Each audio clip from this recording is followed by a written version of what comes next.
ചേട്ടാ, രാജ്യം മുഴുവൻ ഉറ്റുനോക്കുകയാണ് ബീഹാറിൽ. ഒന്നാം ഘട്ടമേ കഴിഞ്ഞുള്ളൂ, തെരഞ്ഞെടുപ്പ് ഒന്നാം ഘട്ടമേ കഴിഞ്ഞുള്ളൂ. ഇനി അടുത്ത 11-ാം തീയതി രണ്ടാം ഘട്ടം നടക്കാനിരിക്കുകയാണ്.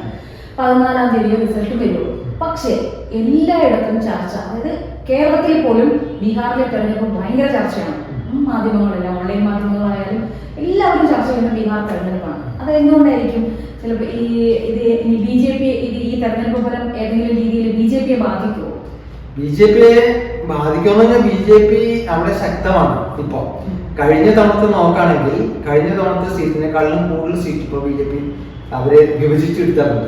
പിന്നെ നിതീഷ് കുമാർ അവർ തമ്മിലാണല്ലോ അലയൻസ് ഉള്ളത്. അപ്പൊ നിതീഷ് കുമാറിന്റെ പണ്ട് കഴിഞ്ഞ തവണ കിട്ടിയ സീറ്റിലും ശരിക്കും ഇവർ വിഭജിക്കുമ്പോൾ നേർ പകുതിയായിട്ട് 101 കണ്ടാണ് അവരുടെ സീറ്റ് എടുത്തിട്ടുള്ളത്.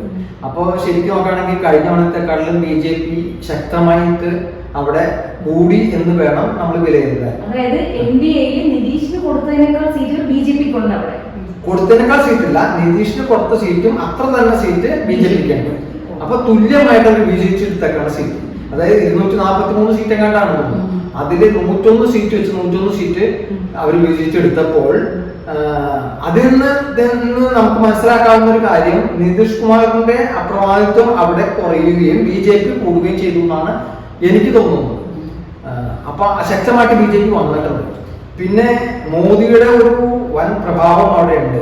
ഓരോ പ്രസംഗത്തിലും അവിടെ വന്നിരിക്കുന്ന ആളുകളുടെ ജനസംഖ്യ എല്ലാം വോട്ടായിട്ട് മാത്രമൊന്നുമില്ല. പക്ഷെ ആ വന്നിരിക്കുന്ന ആളുകളെ നമ്മൾ ശ്രദ്ധിച്ചു നോക്കിയിട്ടുണ്ടെങ്കിൽ അത് എൻ ഡി എക്ക് വളരെ അനുകൂലമായ ഒരു തരംഗമാണ്. പിന്നെ വേണമെങ്കിൽ പറയാം, ഇപ്പോൾ രാഹുൽ ഗാന്ധി ഹരിയാനയിൽ കൊണ്ടുവന്ന ഒരു സാധനമൊക്കെ ബാധിക്കണം. ഇതൊക്കെ മലയാള മാധ്യമങ്ങൾ വെറുതെ ചർച്ച ചെയ്യുന്നതാണെന്ന് എനിക്ക് തോന്നുന്നത്. ഇതൊന്നും സാധാരണ ജനങ്ങളിലേക്ക് ഒരിക്കലും ബീഹാർ പോലത്തെ ഒരു സംസ്ഥാനത്തില് ഇറങ്ങി ബാധിക്കില്ല. അവരെ ഇപ്പൊ കേരളത്തിലാണെങ്കിൽ അക്ഷരാഭ്യാസമുള്ളവരാണ് കൂടുതൽ പ്രബുദ്ധരാണെന്നൊക്കെ നമ്മൾ പറയും. അവരെ വെറുതെ ചർച്ച ചെയ്യും. അപ്പൊ ഈ മോദിക്ക് എതിരായിട്ട് എന്ത് വരുന്നു അത് ഇവര് ആഘോഷിക്കാൻ മോദിയെ ആരാധിക്കുന്നവർക്ക് പോലും ഒരു ബി ജെ പി വിരുദ്ധതയുണ്ട്. അതെ, ഇപ്പൊ വേറൊരാളുടെ ഒരു വിലയിരുത്തൽ കണ്ടായിരുന്നു. അതായത് മോദി മലപ്പുറം നിതീഷ് കുമാറിനെ തേക്കുന്ന രീതിയിലാണ് ഇപ്പൊ അവിടെ എല്ലാം പദ്ധതികൾ ആസൂത്രണം. കാരണം ഇടയ്ക്ക് ചില വിലയിരുത്തൽ ഉണ്ടായിരുന്നു. ഈ എൻ ഡി എ ചതിച്ചിട്ട് ഇപ്പോ ഇന്ത്യ സഖ്യത്തിന് കുറച്ച് കൂടുതൽ സീറ്റുകൾ ലഭിക്കുകയാണ് എങ്കിൽ ഈ നിതീഷ് കുമാറിന് ഒരു വാഗ്ദാനം കൊടുക്കുകയാണ്, ഇങ്ങോട്ട് പോകുന്നവരെ പ്രധാനമന്ത്രിയാകാം എന്നൊരു വാഗ്ദാനം. നിതീഷ് കുമാർ അങ്ങും ഇങ്ങും ചാടുന്ന ഒരു സ്ഥാനത്തിന് വേണ്ടി അങ്ങ് ചാടി നിൽക്കുന്ന ഒരാളാണെന്നുള്ള ലേബൽ നിതീഷ് കുമാറിനുണ്ട്. അപ്പോൾ തന്നെ ഈ ഇന്ത്യ നിതീഷിനെ സ്വാധീനിച്ച് ഇപ്പുറത്തേക്ക് കൊണ്ടുവന്നാൽ മോദി തന്നെ വീണു പോകും എന്ന രീതിയിലുള്ള വിലയിരുത്തലുകൾ ഈ തെരഞ്ഞെടുപ്പ് പ്രകടനം നടക്കുന്ന സമയത്ത് ഉണ്ടായിരുന്നു. അപ്പോ ഇപ്പൊ പറഞ്ഞതുപോലെ ബി ജെ പി ആ ഒരു ആധിപത്യം നിലനിർത്തിയിട്ടുണ്ട് എങ്കിൽ അത് ഈ നിതീഷ് കുമാറിനെ നേരത്തെ കണ്ടിട്ട് ബി ജെ പി ചെയ്തൊരു പ്ലാൻ തന്നെ ആയിരിക്കും. അല്ല, ചില സ്ഥലത്തൊക്കെ അങ്ങനെ ബി ജെ പി ചെയ്തിട്ടുണ്ടെന്ന് നമുക്ക് കാണാം, ചില സ്ഥലത്ത്. പക്ഷെ ഇവിടെ സംബന്ധിച്ചിടത്തോളം നിതീഷ് കുമാർ വലിയൊരു ഫാക്ടർ തന്നെയാണ്. അവിടെ നിതീഷ് കുമാറിന് ഉള്ള സ്വാധീനം വരും തന്നെയാണ്. ഒരിക്കലും നിതീഷ് കുമാറിനെ തേച്ചിട്ട് അവിടെ ബി ജെ പി അങ്ങനെ ഒരു സാധനം ചെയ്യില്ല. ഇതൊക്കെ കൂടുതലും നമ്മുടെ മലയാള മാധ്യമങ്ങള് ജനശ്രദ്ധ ആകർഷിക്കാൻ വേണ്ടിയിട്ടും ഇവിടെ കൂടുതലും മോദി വിരുദ്ധരായതിന്റെ പേരിലും അടിച്ചുവിടുന്നതാണെന്ന എന്റെ അഭിപ്രായം. അങ്ങനെ ഒന്നും ഒരിക്കലും ബീഹാറിൽ ചെയ്യാൻ സാധ്യതയില്ല. ബീഹാറിൽ ഇത് വരാണെങ്കിൽ തന്നെ നിതീഷ് കുമാറിന്റെ അനാരോഗ്യം എങ്ങനെ വരുന്നു എന്നനുസരിച്ച് നിതീഷ് കുമാർ തന്നെയായിരിക്കും. അല്ല, നിതീഷ് കുമാറിന്റെ ഓർമ്മക്കുറവുണ്ട്, അവന് ആരോഗ്യപരമായ സത്യമാണ്. അദ്ദേഹത്തിന്റെ ശാരീരിക ഇത് നമുക്ക് വിലയിരുത്താൻ പറ്റില്ല, നമുക്കറിയില്ല. നമ്മൾ അവിടുത്തെ കാരണമല്ല. അവിടുത്തെ കാരണമാണെങ്കിൽ പോലും ഇപ്പൊ കേരളീയരാണെങ്കിൽ പോലും കേരളത്തിലെ നമ്മുടെ മുഖ്യമന്ത്രിയുടെ ഒക്കെ എങ്ങനെയാണ് അതൊന്നും നമുക്കറിയില്ലല്ലോ, ആരെ കുറിച്ച് നമുക്കറിയില്ല. മറ്റൊരു സർവേ റിപ്പോർട്ടുകളെല്ലാം കുറെ പുറത്തുനിന്ന് ഒന്നാം ഘട്ടം കഴിഞ്ഞപ്പോൾ തന്നെ കുറെ സർവേ റിപ്പോർട്ടുകൾ അതിൽ എൻ ഡി എക്ക് തന്നെയാണ് മുൻതൂക്കം. അപ്പോൾ അങ്ങനെ എൻ ഡി എക്ക് മുൻതൂക്കം പറയുമ്പോഴും ഒരു സർവേയില് തേജസ്വി യാദവാണ് മുഖ്യമന്ത്രിയാകാൻ യോഗ്യനായിട്ടുള്ളതെന്നാണ് ആൾക്കാർ കൂടുതൽ പേര് അഭിപ്രായപ്പെട്ടതെന്ന് പറയും. അപ്പം അങ്ങനെയാണെങ്കിൽ തേജസ്വി യാദവിന് ആ ഒരു ഇമ്പാക്ട് ഉണ്ടാക്കാൻ അവിടെ കഴിയുമെങ്കിൽ അവിടെ എന്തെങ്കിലും ഒരു ചാൻസ് ഉണ്ടോ? ഒരു ചലനം സൃഷ്ടിക്കാൻ പറ്റുന്നോ? ഒരു ചലനം ഉണ്ടാവും അവിടെ. എന്ന് വെച്ചാൽ കഴിഞ്ഞ തവണത്തെക്കാളും എന്തെങ്കിലും ഒരു ഏറ്റക്കുറച്ചിലുകൾ ചിലപ്പോൾ ഉണ്ടാവാൻ സാധ്യതയുണ്ട്.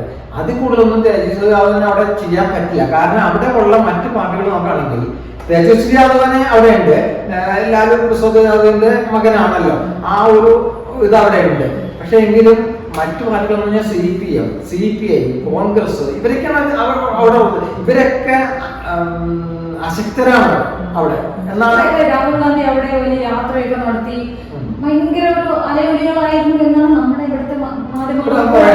അതിന്റെ ഒരു ഇമ്പാക്ട് എന്തായാലും ഈ തെരഞ്ഞെടുപ്പിൽ ഉണ്ടാകും എന്ന് പറയുന്നുണ്ടായിരുന്നു. അപ്പൊ ഈ രാഹുൽ ഗാന്ധി അവിടെ നടത്തിയ പ്രകടനങ്ങൾക്കൊന്നും പുഴയിൽ ചാടി നീന്തി ഇതിനൊന്നും ഒരു ഫലവും ഉണ്ടാവില്ല എന്നാണ്. അത് ചിലയിടങ്ങളിൽ മാത്രം ചിലപ്പോൾ സ്വാധീനിക്കാം, ചിലയിടങ്ങളിൽ. നമ്മളതെല്ലാം ശ്രദ്ധിക്കുന്നത് സോഷ്യൽ മീഡിയയിൽ ഈ കേരളത്തിലുള്ളവർ അത്രയും ആക്റ്റീവാണ്. അതുകൊണ്ട് ഇതെല്ലാം അപ്പോഴപ്പോഴായിട്ട് അറിയുന്നതോടെ ഈ ഒരു ഇമ്പാക്ട് അവിടെ ഉണ്ടാകണമെന്നില്ല. ബീഹാറിലെ ആൾക്കാരെ എത്രത്തോളം ഇൻവോൾവ് ആണെങ്കിൽ മാത്രമേ അവിടെ ചർച്ച ചെയ്യപ്പെടുന്നത് സ്ത്രീകളുടെ പ്രശ്നങ്ങൾ. അത് ഒരു വിധത്തിലൊക്കെ നിതീഷ് കുമാർ അതിൽ കുറെയൊക്കെ കൈകാര്യം ചെയ്തിട്ടുണ്ട്. 10,000 രൂപ കിട്ടുന്നില്ലേ? കയ്യിലേക്ക് പൈസ കിട്ടുന്നതല്ലേ ഏറ്റവും വലിയ നമ്മുടെ ആവശ്യം. അതിൽ കൂടുതലൊന്നുമില്ല. പിന്നെ യുവാക്കളുടെ പ്രശ്നങ്ങൾ അതും അവിടെ ഏകദേശം കൈകാര്യം ചെയ്തിട്ടുണ്ട്.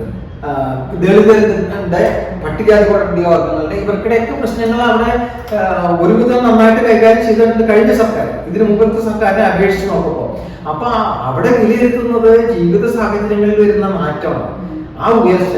അതായത് നമ്മുടെ സാധാരണ ജനങ്ങൾ അത്രയൊക്കെ നോക്കുള്ളൂ എന്ന് എന്റെ അഭിപ്രായം. ഇപ്പൊ ബീഹാറിൽ പോകണം, നമ്മുടെ നാട്ടിലായാലും ശരി, കഴിഞ്ഞ പിണറായി സർക്കാരില് ഇവിടെ ഒരുപാട് അലിഗേഷൻസ് ഉണ്ടായിരുന്ന സമയത്ത് പോലും ഇലക്ഷന് തൊട്ട് മുന്നേ കിട്ടിയ പെൻഷനും കിറ്റും മാത്രം കൊണ്ട് അവർ വിജയിച്ചു.